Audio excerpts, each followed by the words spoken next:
Muy buenos días. En este video vamos a explicar las características farmacológicas de tres grupos de antibióticos: macrólidos, tetraciclinas y cloranfenicol. Estos tres antibióticos tienen en común que interfieren en la síntesis de proteínas bacterianas. Recordemos que las proteínas bacterianas y cualquier proteína parte de una información que está almacenada en el DNA. Y esta información es transcrita a un RNA mensajero y una vez transcrita esa información en el RNA mensajero, esta cadena de RNA mensajero es leída, digámoslo así, por un grupo de organulas llamadas ribosomas, que traducen el mensaje transcrito del DNA. Entonces, traducción es la síntesis de una proteína. Los ribosomas leen el mensaje del RNA mensajero y fabrican una proteína. Ahora bien, la traducción realizada por los ribosomas consta de varias fases que incluyen la activación, la iniciación, la elongación con el reconocimiento de los codones, la transferencia y la translocación y la terminación. Estas son las tres fases las cuatro fases de la traducción. Aquí vemos la característica de un ribosoma bacteriano que consta de una porción 50S, que es aquella grande, donde tienen tres sitios llamados P, A y E, y un sitio pequeño debajo de la cadena de ARN mensajero llamado unidad 30S, una subunidad 30S, una subunidad 50S. Ven allí donde cada uno de los sitios donde está el sitio de entrada, sitio A, del ARN de transferencia con su correspondiente aminoácido que se une al codón correspondiente, y la elongación, que sería la iniciación, luego la elongación, entonces que se va creciendo la cadena y después la terminación. Entonces estos antibióticos, tetraciclinas, eritromicinas, cloranfenicol, van a interferir con estos procesos de traducción del RNA mensajero transcrito del DNA de la bacteria. Vean cómo las cloranfenicol y clindamicina afectan la actividad de la peptidiltransferasa. La eritromicina impide que se una el aminoácido tRNA al sitio A. Y arriba tenemos como los aminoglicosidos también, que se unen a la subunidad 30S del ribosoma, también interfiere con la traducción de este RNA mensajero, produciendo proteínas anómalas y cortando abruptamente la traducción, o sea, corta la cadena. Entonces tenemos que cloranfenicol, clindamicina, eritromicina interfieren de algún modo en la síntesis de las proteínas, interfiriendo en la actividad del ribosoma. Y vamos a entrar en materia con los macrólidos. ¿Qué son los macrólidos? Los macrólidos son antibióticos naturales semisintéticos y sintéticos que ocupan un lugar destacado en el tratamiento de infecciones causadas por bacterias intracelulares. Dice que estos antibióticos son capaces de entrar al interior de las células. Las penicilinas no pueden entrar al interior de las células, ¿sabían eso? Entonces, estos sí. Y bueno, ellos al entrar al interior de las células pueden eliminar bacterias que precisamente tienden a crecer en el interior de estas células. Estos macrólidos son unas moléculas bastante grandes, constan de un anillo lactónico macrocíclico, por eso se llama macrólido, al que se unen diversos desoxiazúcares. Entonces, más adelante mostramos una imagen de algún ejemplo de un macrólido. Entonces, aquí vamos a tomar en cuenta cuáles son esas modificaciones, su espectro antimicrobiano, su absorción, vida media, RAM, etc. Esta sería la estructura química de un ejemplo de macrólido, que es la eritromicina. Vean la clase de anillos que tiene este fármaco, de la cual no vamos a detallar mucho. Ahora bien, clasificamos a los macrólidos según su estructura química en aquellos que contienen un anillo lactónico de 14 átomos. Ahí tenemos la eritromicina, que es el macrólido natural, y los semisintéticos como claritromicina y roxitromicina. Otros poseen un anillo lactónico de 15 átomos, y ahí tenemos el macrólido semisintético acitromicina. Y otros poseen un anillo lactónico de 16 átomos, y tenemos el macrólido natural espiramicina y aquel semisintético, la roquitamicina. Entonces, esta es la clasificación según su estructura química, sea que tenga un anillo lactónico de 14 átomos, un anillo lactónico de 15 átomos o un anillo lactónico de 16 átomos. Ahora bien, los nuevos macrólidos que surgieron después de la aparición de la eritromicina tienen características muy diferentes a la eritromicina. Por ejemplo, la claritromicina tiene mayor estabilidad en medio ácido, tiene una vida media más prolongada y concentraciones inhibitorias mínimas más bajas que la eritromicina. Fíjense bien. Con respecto a la acitromicina tiene una buena absorción por vía oral y una vida media prolongada de 24 a 96 horas. Y fíjense bien, las concentraciones mínimas inhibitorias son más altas que la eritromicina, pero tiene un efecto postantibiótico importante.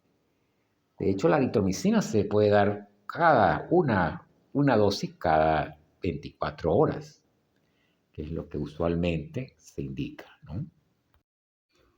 Además, los macrólidos tienen un mejor espectro antimicrobiano, estos macrólidos claritromicina y acitromicina, una mejor absorción por vía oral, unas vidas medias prolongadas, pero bueno, las RAM gastrointestinales son menores que las que produce la eritromicina y tiene menos interacciones medicamentosas que la eritromicina. Entonces, esas son las características de los nuevos macrólidos comparados con la eritromicina.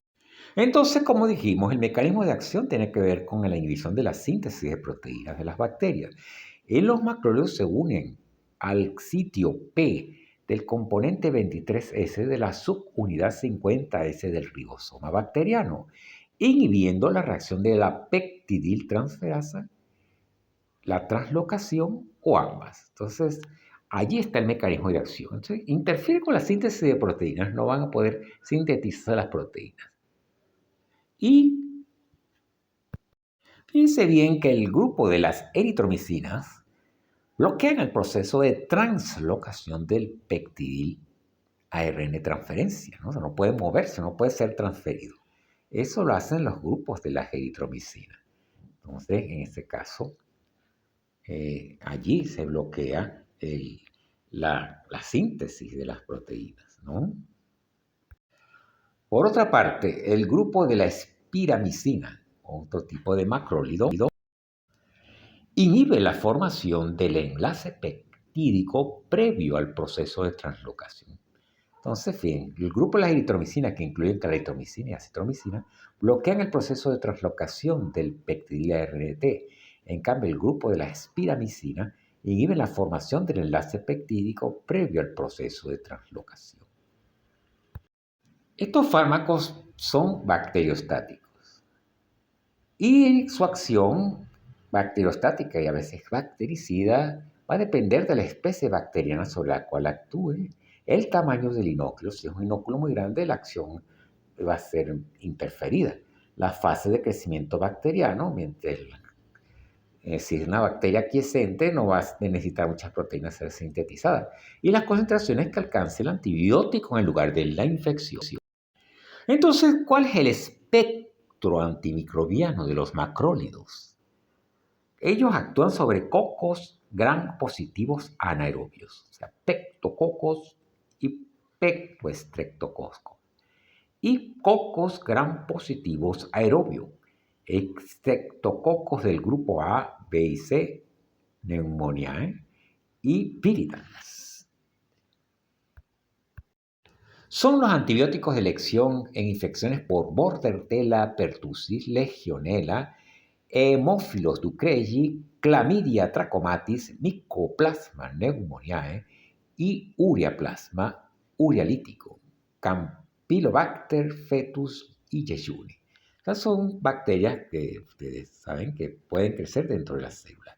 Y es una alternativa en el tratamiento contra Treponema pallidum, Bacillus anthracis, Corynebacterium diphtheriae, Actinomyces israelis, Toxoplasma gondii y Clostridium tetani.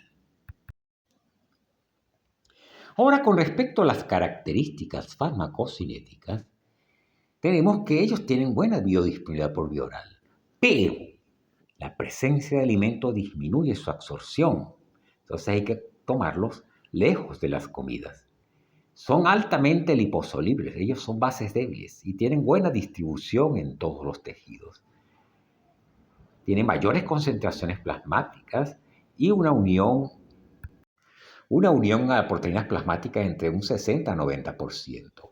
Ellos atraviesan la barrera placentaria y se eliminan por la lactancia materna. O sea, que se eliminan, no, que se pueden excretar por la leche materna. Entonces hay que tener cuidado en madres lactantes. Ellos se eliminan mayormente por biotransformación y apenas un 15% se eliminan inalterados por la orina. Entonces la mayoría, el 85% por biotransformación. Estos antibióticos están indicados cuando, por ejemplo, en pacientes con antecedentes de alergia a la penicilina. Entonces, una buena alternativa es indicar estos antibióticos para el tratamiento empírico de infecciones respiratorias superiores e inferiores causadas tanto por cocos gram positivos o microorganismos intracelulares, porque ahí dijimos que penetran muy bien al interior de las células. Vemos que también son útiles infecciones de piel y tejidos blandos, infecciones por micobacterias atípicas e infecciones de transmisión sexual como gonorrea, uretritis no gonocóxica, chancroide, enfermedad pélvica inflamatoria, clamidiasis y sífilis. Una alternativa sobre todo en pacientes alérgicos a la penicilina. Entonces, una alternativa es utilizar estos fármacos para el tratamiento de estas afecciones de transmisión sexual. Con respecto a las interacciones medicamentosas, tenemos que estos fármacos, sobre todo eritromicina, claritromicina y la telitromicina, inhiben fuertemente el citocromo P3A4 y causan interacciones medicamentosas significativas. Por ejemplo, la warfarina. Si este paciente está recibiendo warfarina, simplemente al inhibir el citocromo que la metaboliza, van a aumentar los niveles placéricos de warfarina y aumenta su efecto anticoagulante. Por lo que habría que ajustar las dosis de warfarina si se está administrando estos macrólidos a un paciente con una infección que lo amerite, ¿no? Y aparte, la eritromicina y la claritromicina potencian los efectos de la carbamazepina, o sea, van a potenciar los efectos de la carbamazepina, los corticosteroides, la ciclosporina, la digoxina, los alcaloides ergóticos, la teofilina, el triazolán, el valproato, porque igual van a interferir con el metabolismo de ellos, ¿no?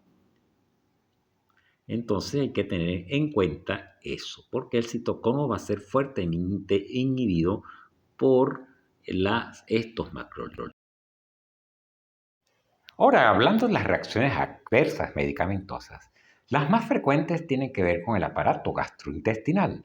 Entonces, estos fármacos causan con frecuencia náuseas, vómitos, diarreas, molestias epigástricas, colitis y puede dar una colitis membranosa debida a una superinfección por el Clostridium difficile. Eso hay que ver. Recuerden que cuando estos fármacos, debido a su mecanismo de acción bacteriostático bactericida, pueden eliminar la flora bacteriana normal y va a seleccionar aquellas bacterias resistentes a estos antibióticos, como lo es el Clostridium difficile, y puede predominar dentro de ese intestino produciendo una colitis pseudomembranosa. Entonces hay que tener cuidado con el uso indiscriminado de estos antibióticos o de cualquier antibiótico por el mecanismo de resistencia y selección de especies resistentes.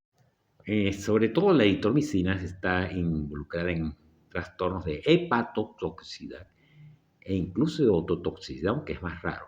Flebitis, sobre todo si se administra por vía endovenosa, superinfección, ya lo hablamos, incluso por hongos como la Candida albicans, alergia, fiebres, exantema, eosinofilia y dolor articular. Ahora, volviendo a la hepatotoxicidad, sobre todo la eritromicina está asociada a hepatitis colestásica y es al tratamiento a largo plazo, ¿no? Esta enfermedad comienza después de 10 a 20 días de tratamiento y se caracteriza inicialmente por náuseas, vómitos y calambres abdominales. Y después surge ictericia, que se acompaña de fiebre, leucocitosis, eosinofilia y transaminasas elevadas. Estos se resuelven días después de quitar el medicamento. Con claritromicina se ha observado, aunque en mucha menor frecuencia, esta hepatitis, ¿no? Y con acitromicina. Entonces, tenerlo en cuenta. Se ha reportado además de que la eritromicina, la claritromicina, la acitromicina y la telitromicina pueden causar arritmias cardíacas por prolongación del segmento QT con taquicardia ventricular. Entonces, ¿qué debemos tener presente esto? Esto debemos tenerlo presente en pacientes que estén recibiendo concomitantemente fármacos que pueden prolongar el segmento QT. El segmento QT, como por ejemplo aquellos que utilizan antidepresivos tricíclicos o algunos antipsicóticos como la quetiapina, la tioridazina, etcétera, que ellos prolongan el QT. Entonces, si se usan estos fármacos, esta eritromicina en pacientes que toman estos fármacos, pueden aumentar el riesgo de arritmias potencialmente mortales por prolongación del QT. Ahora vamos a hablar de las tetraciclinas. Las tetraciclinas son antibióticos que están formados por la fusión de 4 anillos bencénicos con diversos constituyentes. Ahí ven una muestra. Su espectro antimicrobiano es amplio, son antibióticos de amplio espectro como lo son los anteriores que eran los macrólidos. Ellos matan bacterias o inhiben el crecimiento de bacterias gram positivas y gram negativas, anaerobios, riquecias, clamidias. Otros incluso tienen cierta actividad contra protozoarios. De hecho, la doxiciclina se puede utilizar en el tratamiento de la malaria. Entonces, volviendo a la clasificación de las tetraciclinas, tenemos que están clasificadas según su generación en aquellas de primera generación, donde se incluye la clortetraciclina, la oxitetraciclina, la tetraciclina, que son agentes naturales extraídos de los hongos correspondientes. Tenemos la de segunda generación, donde se incluye la doxiciclina ya nombrada, la minociclina, la demecloxiclina, la metaciclina, la rolitetraciclina, la guamiciclina, la etamociclina, tiaciclina, etcétera, etcétera, lo que dice ahí. La terramicina está incluida aquí. La terramicina se usó mucho como en ungüentos oftálmicos para infecciones de conjuntivitis. Y de tercera generación, la tegiciclina. Tegiciclina, que son las glicilciclinas, ¿no? Diagliciclina, tigliciclina y glicilciclina. Ahora, el mecanismo de acción de las tetraciclinas, bueno, ahí lo tienen. También inhiben la síntesis de proteínas. Ellas atraviesan la membrana externa de las bacterias, sobre todo gram negativas, por los intermedios de las porinas. Entonces, atraviesan las porinas y llegan al espacio periplásmico de las bacterias gram negativas y pasan al interior de la célula, al citoplasma de la bacteria, llegando a su sitio donde debe unirse, que es el ribosoma. Pues, necesita atravesar también la membrana interna. En los gram positivos atraviesan la membrana y llegan al citoplasma donde se unen los ribosomas. Entonces inhiben porque se unen a la subunidad ribosomal 30S. Fíjense, las tetraciclinas se unen a la unidad ribosomal 30S. ¿Y qué hacen allí? Bloquear el sitio A, impidiendo la fijación del aminoácido tRNA al sitio aceptor del complejo ARN mensajero ribosomal. Entonces, con respecto a las características farmacocinéticas de estas tetraciclinas, tenemos que su absorción oral es incompleta, excepto la aminociclina, que sí se absorbe un 100%. Su sitio de absorción es el estómago y la porción proximal del intestino. Alimentos que contengan cationes divalentes y trivalentes como aluminio, calcio, magnesio, hierro, zinc, los productos lácteos, pueden interferir con la absorción de estos fármacos. Entonces, por ello, las tetraciclinas deben tomarse lejos de las comidas para que pueda tener una buena absorción en los sitios donde estas se absorben, que ya mencionamos antes. Entonces, como ya dije, las tetraciclinas deben ser administradas al menos 2 horas antes o 2 horas después de las comidas para que estos fármacos, estos antibióticos puedan ser absorbidos. Porque los alimentos, sobre todo aquellos con cationes divalentes y trivalentes, y los productos lácteos que tienen calcio, pueden interferir con su absorción. Ellos, una vez que alcanzan la circulación sistémica, se distribuyen ampliamente, alcanzando casi todos los tejidos y fluidos corporales. Tienen una afinidad particular por ciertos tejidos y se pueden lograr concentraciones altas en las células retículo-endoteliales del hígado, vaso y médula ósea, así como también en el riñón, tejido óseo y dentario. Ellos se eliminan por vía renal, por filtración glomerular en mayor porcentaje y en menor porcentaje por excreción biliar. Cruzan la barrera hematoencefálica y la barrera placentaria y pueden alcanzar concentraciones relativamente altas en la leche materna, por lo que las madres que están lactando deben advertirse, ellos no pueden tomar o deben suspender la lactancia materna. Estos antibióticos se utilizan en infecciones particulares, sobre todo en aquellas bacterias que se crecen dentro de las células, habitan dentro de las células, como las riquecias, el micoplasmas y las clamidias. También en infecciones por antrax, brucelosis, tularemia, cólera y actinomicosis. También es muy útil, sobre todo la oxitetraciclina se usaba para tratar, y la doxiciclina para tratar el acné.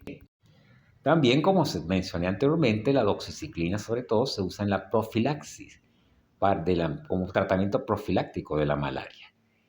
Entonces, en resumen, esas tetraciclinas son reservadas básicamente para el tratamiento de infecciones particulares que ya he mencionado. Entonces, no es para todo tipo de infección. Para ello hay que utilizar otro tipo de infección, otro tipo de antibióticos. Al hablar de reacciones adversas medicamentosas más frecuentes, de nuevo tenemos que decir que al igual que los macrólidos, los trastornos gastrointestinales son bastante molestos, con malestar epigástrico, náuseas, vómitos y diarrea. Aparte de que puede haber superinfección por bacterias resistentes a estos fármacos. Recuerden que estos son fármacos de amplio espectro y pueden acabar con las floras normales, por ejemplo, intestinales o de la piel o de la flora normal, y haciéndola susceptible a invasiones por gérmenes resistentes a estos antibióticos, como los hongos, como la clamidia, como la Candida albicans o como ya dijimos en el intestino, el Clostridium difficile. Tener en cuenta de que los pacientes pueden presentar fotodermatitis, o sea, hay una fotosensibilidad dérmica dada por hiperpigmentación o eritema en la piel después de exposición a la luz y efectos tóxicos, sobre todo en la dentadura. Puede cambiar la coloración del esmalte y en los huesos, ya que altera su crecimiento. Es un efecto reversible, pero por esto estos antibióticos no deben administrarse en niños y, bueno, ni en recién nacidos porque puede alterar la dentadura y producir daños permanentes del esmalte. Entonces, cuidado con estos efectos tóxicos en dientes y huesos. Tenemos también reacciones de hipersensibilidad, tromboflebitis, trastornos leucocitarios y plaquetarios cuando se prolonga la terapia. Puede aumentar la presión intracraneal y producir un cuadro de pseudotumor cerebral y trastornos vestibulares con marcha atáxica, hepatotoxicidad y nefrotoxicidad. Entonces, estas son las principales reacciones adversas que producen este grupo de fármacos, como son las tetraciclinas. Ahora, las interacciones medicamentosas con los barbitúricos aumentan su metabolismo hepático. Recuerden que los barbitúricos son inductores del citocromo, entonces aumentan su metabolismo hepático de las tetraciclinas, igual la fenitoína. Con la carbamazepina también. Con la digoxina puede aumentar la toxicidad por digoxina y producir arritmias debido a la digoxina. Y con los anticonceptivos orales va a disminuir el efecto anticonceptivo de ellos y producir un embarazo no deseado. Su asociación con penicilina para el tratamiento de infecciones bacterianas puede resultar en antagonismo antes que en sinergismo. Entonces no se recomienda su uso con betalactámicos porque van a interferir con el efecto de las penicilinas. Nosotros utilizamos los betalactámicos como fármacos bactericidas.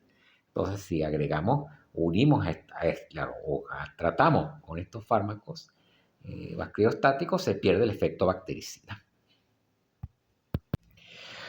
Las bacterias pueden adquirir resistencia ante estos antibióticos y los mecanismos de resistencia se deben a una disminución del influjo o adquisición por un mecanismo de flujo. O sea, puede disminuir la entrada del antibiótico o aumentar la salida del mismo por las bombas de flujo. Y mientras no entre, no pueden unirse al ribosoma, entonces hay resistencia bacteriana. Pueden producirse proteínas de protección ribosomal que van a desplazar a las tetraciclinas de su sitio de unión. Entonces, si no se unen las tetraciclinas, no van a poder impedir la síntesis de proteínas. Pueden ser inactivadas enzimáticamente, sobre todo las bacteroides SP pueden inactivar enzimáticamente estos fármacos. O pueden haber mutaciones del ARN ribosomal. Entonces, al cambiarse ARN ribosomal, no puede unirse el antibiótico. Y esto lo hacen ciertas bacterias como el Propionibacterium acnes y el Helicobacter pylori. Ahora hablemos del cloranfenicol. El cloranfenicol, su mecanismo de acción es, al igual que los macrólidos, se unen a la subunidad 50S del ribosoma y bloquean la actividad de la enzima peptidiltransferasa, evitando la formación del enlace peptídico. Eso es lo que hacen estos fármacos. Evitan la formación del enlace peptídico, bloquean esa enzima. Y bueno, la bacteria no puede seguir produciendo proteínas y deja de crecer. Entonces bloquea la fase de transferencia peptídica de la elongación, tanto en las bacterias, pero también en las mitocondrias. Las mitocondrias de las células del organismo que estamos tratando para combatir la infección. Entonces este cloranfenicol no es tan inocuo porque va a afectar la actividad de síntesis de proteínas en las mitocondrias. Recuerden que las mitocondrias son unos organelos importantes dentro de las células eucariotas. Con respecto a las características farmacológicas, la acción es bacteriostática. Todos estos fármacos que hemos visto hasta ahora son bacteriostáticos. Es un antibiótico bacteriostático que fue aislado originalmente del Streptomyces venezuelae. Imagínense, un Streptomyces de nuestro país. Es bacteriostático, como mencioné, excepto para Haemophilus influenzae, donde allí sí es bactericida, o sea, él mata el Haemophilus influenzae. También es útil en salmonela para matar más salmonelas o para inhibir su crecimiento. La mayoría de los anaerobios, micoplasmas, riquecias y clamidias. Pero estas bacterias pueden adquirir resistencia por mecanismos extracromosómicos, adquieren plásmidos por conjugación de otras bacterias que tienen resistencia y que le transmiten su capacidad para acetilar el antibiótico, o sea que se inactiva por acetilación. Y si está acetilado, no se une al ribosoma, ¿no? Este antibiótico es muy liposoluble y se distribuye en la mayor parte de los tejidos y líquidos del cuerpo, incluyendo el líquido cefalorraquídeo, el hígado y los riñones. Se une el 60% a las proteínas plasmáticas y su vida media es de 2 a 3 horas. Y sufre biotransformación hepática por la glucuroniltransferasa convirtiéndola en metabolitos inactivos. Solo el 10 al 12% de la dosis se excreta por los riñones, se excreta por los riñones sin cambio alguno. Con respecto a las interacciones medicamentosas, tenemos que decir que el cloranfenicol es un fuerte inhibidor de los citocromos. Entonces, aquellos fármacos que son metabolizados por estos citocromos no van a ser eficazmente metabolizados aumentando sus niveles plasmáticos. Se incluye ticumarol, como que es la ciclofosfamida, la fenitonida y el fenobarbital. Entonces ellos inhiben el metabolismo de esos fármacos, ¿no? Debemos tomarlo en cuenta. Ahora bien, la administración de fenobarbital o rifapicina, que son inductores del citocromo, pueden disminuir las concentraciones plasmáticas de cloranfenicol y entonces habría que ajustar las dosis. El tratamiento con cloranfenicol debe limitarse a las infecciones en las que los beneficios del fármaco rebasen los riesgos de toxicidad. Cuando se dispone de otros antimicrobianos con la misma efectividad y menor toxicidad, estos deben ser utilizados en lugar del cloranfenicol. Con respecto a las reacciones adversas medicamentosas, tenemos que hablar de la toxicidad hematológica. Y hay una toxicidad, una toxicidad directa y dependiente de la dosis, que es reversible y afecta sobre todo a la sangre roja, con una incidencia de 1 en 20 pacientes tratados y empieza a los 7 a 10 días de iniciar el tratamiento. Y hay una toxicidad idiosincrática, que esta sí no es dependiente de la dosis, tiene una baja incidencia de 1 en 30.000 tratamientos, produce un cuadro de aplasia medular. Puede aparecer incluso meses después de finalizado el tratamiento y suele ser fatal. Entonces, fíjense por qué este fármaco solo debe ser utilizado cuando es necesario.